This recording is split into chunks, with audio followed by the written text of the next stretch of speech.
में मैं पिछले वीडियो को ही आगे बढ़ाऊंगी, उपभोक्तावाद की संस्कृति के पाठ को ही। तो अब जो क्या है कि फैशन की अब 5 सितारा संस्कृति है।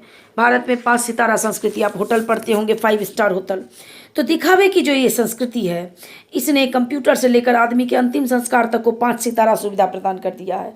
विवाह, जन्मदिन जैसे पारिवारिक समारोह अब लोग 5 सितारा स्थानों पर मनाने लगे हैं। बीमार होने पर 5 सितारा अस्पताल भी मिलेगा। बड़े बड़े अस्पताल हैं, हॉस्पिटल्स हैं, जिसमें बहुत पैसा देना पड़ता है, और आप अंतिम संस्कार को भी 5 सितारा बना सकते हैं चाहें तो, खूब धन पैसा खर्च करके। और इसके लिए लेखक ने कहा है कि ये बड़ी कितनी हास्यास्पद स्थिति है कि अमेरिका वगैरह में कुछ देश तो ऐसे हैं जहाँ लोग मरते हैं तो मरने से पहले एक कीमत अदा कर जाते हैं, ताकि मरने के बाद उनकी कब्र के आसपास सदा जो है हरी घास रहे, मन चाहे फूल खिलें, जहाँ चाहे वहाँ फव्वारे हों, और मंद ध्वनि निरंतर संगीत भी बजता रहे। और इसके लिए मरने से पूर्व लोग निवेश करके जाते हैं, पैसा खर्च करके जाते हैं। तो अमेरिका में आज जो हो रहा है, कल वह भारत में भी आ सकता है। और लेखक कहते हैं कि प्रतिष्ठा के अनेक रूप होते हैं, चाहे वे हास्यास्पद ही क्यों ना हो। उपभोक्तावाद जो है ये विशिष्ट जन की सुविधाओं को दिखाकर सामान्य जन के मन में भी भोग की लालसा को पैदा कर देता है।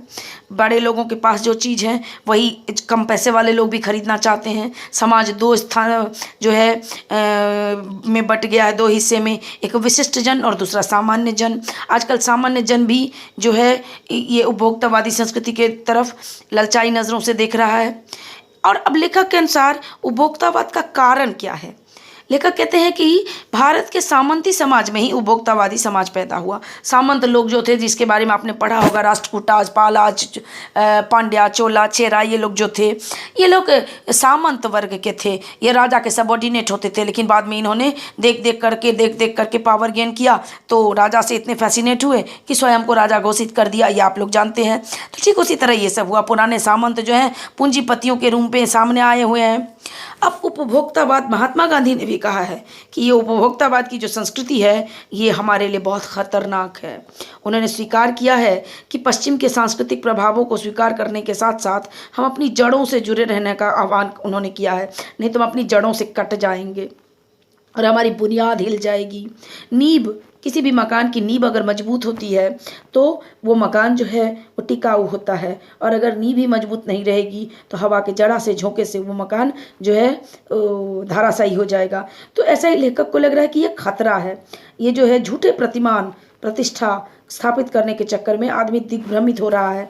वास्तव में ये बौद्धिक, आर्थिक, सांस्कृतिक उपनिवेशवाद है। ये उपनिवेशवाद है। एक हम वशीकृत हो रहे हैं उपभोग की वस्तुओं के प्रति हम इतने आकर्षित हो गए हैं कि हमें अपनी वास्तविकता का ज्ञान नहीं रह गया है।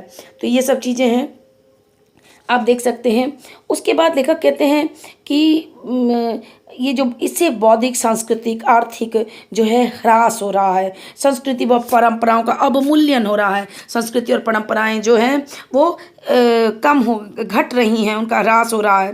तो ये सब चीज़ें जो हैं तो इसके प्रति लेखक आगाह करना चाहते हैं और कहते हैं कि हमें इस उपभोक्तावादी संस्कृति से बचते हुए आगे निकलना है, क्योंकि ये उपभोक्तावादी संस्कृति जो है वो हमारी सामाजिक जड़ों को हिला सकती है और हमारे सामाजिक सरोकारों में कमी आ रही है इसके कारण, जिसके कारण आक्रोश बढ़ रहा है, अशांति बढ़ रही है, अपराध बढ़ रहा है, चोर बढ़ रहे हैं। किसी के पास ज़्यादा है, मेरे पास भी उतना हो, उसके लिए अगर मैं कमा नहीं